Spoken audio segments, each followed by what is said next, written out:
মাজিদ বুস্তামি রাহিমাহুল্লাহু তাআলা তার মার নসিহত অনুযায়ী আপনি আমার নবীর সাথে সাক্ষাৎ করতে পারবে।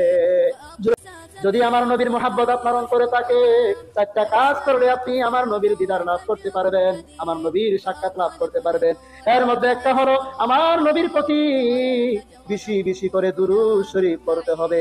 দ্বিতীয় নম্বর হলো আমার নবীর উপর আত্মীর সাথে রুহানি সম্পর্ক, আত্মিক সম্পর্ক আপনি আপনার রূহটাকে জাগ্রত করতে হবে।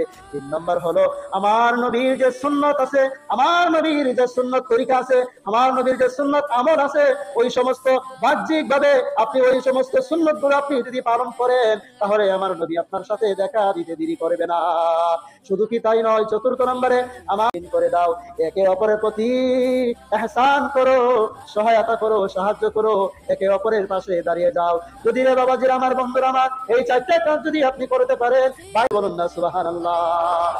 আমার নবীর ভালোবাসা এত প্রেম, এত মহব্বত, যে নবীজির ভালোবাসার কারণে জাহান্নামী মানুষও আপনার জান্নাতি হতে পারে।